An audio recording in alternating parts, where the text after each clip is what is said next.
Hello, good evening. Hey, how are This you? evening, I'm doing well, thanks. Pretty happy.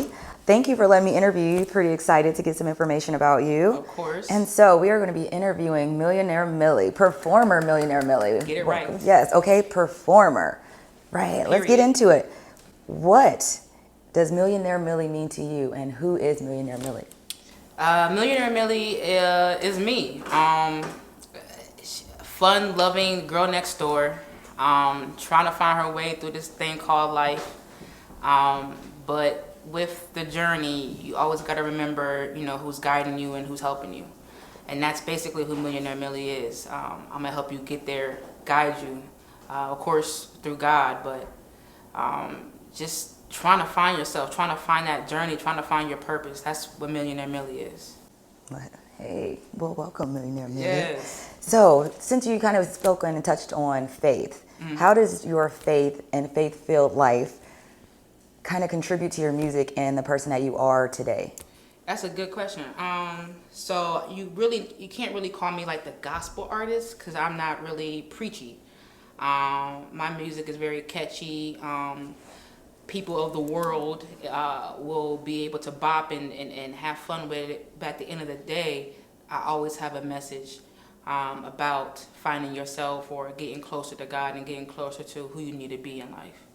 Awesome. So, what was your first inspiration, something that made you start to love music? When did it happen?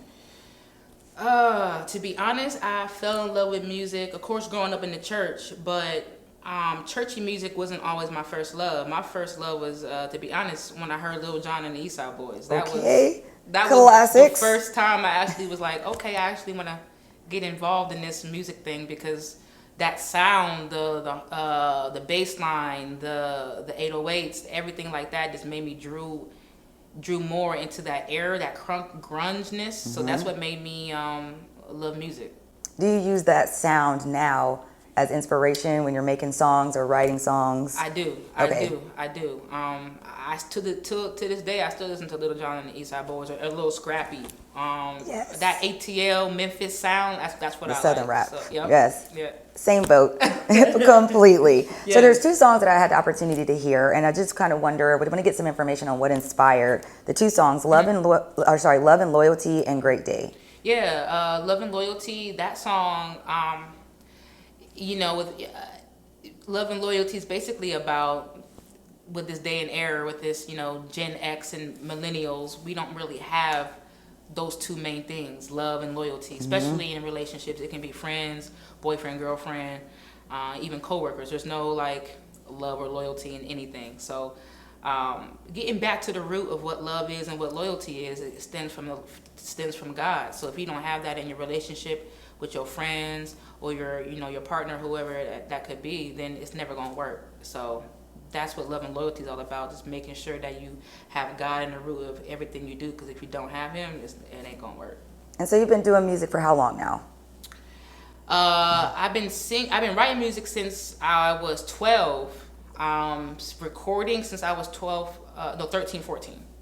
13, 14, now till now. Yep. So with that, what would you say is probably one of your most memorable performances in your first performance? They could be two different events, of course. My first performance, probably church choirs, being in the choirs at church. My memorable performances, I had a group called Tri-C Vets. Shout out to CCC. There's a group called Tri-C Vets that I was involved with.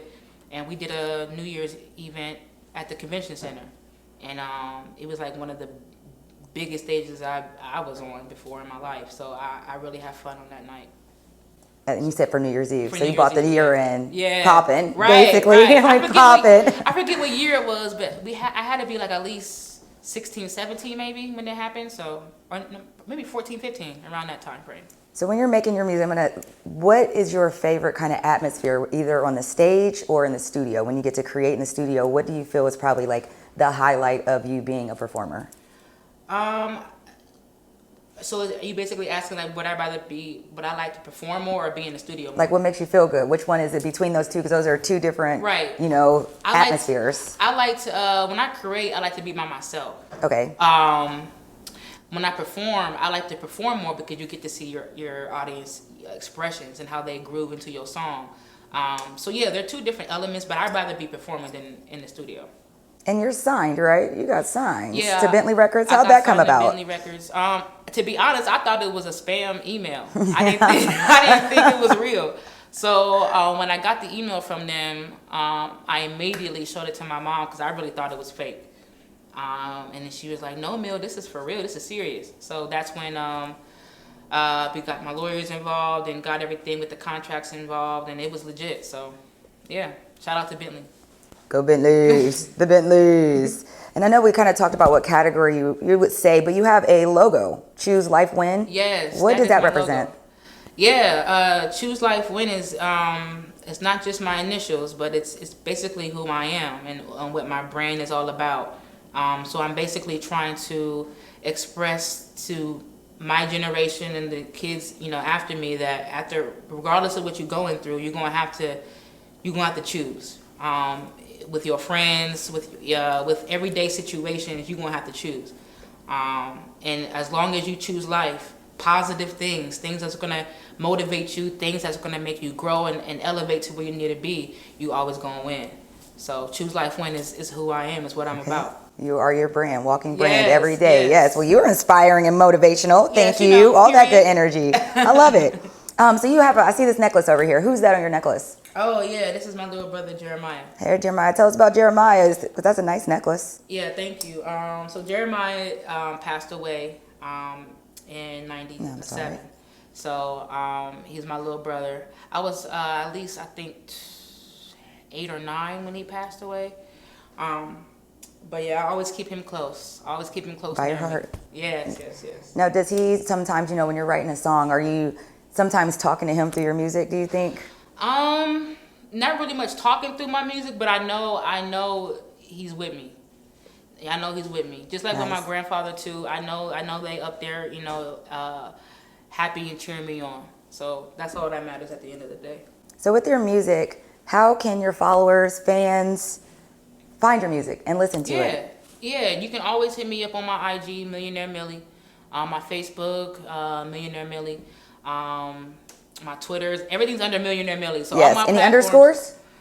Yes, my Instagram is millionaire_Milly. That's the only underscore I have. But my Facebook is just Millionaire Milly, and Twitter Millionaire Milly.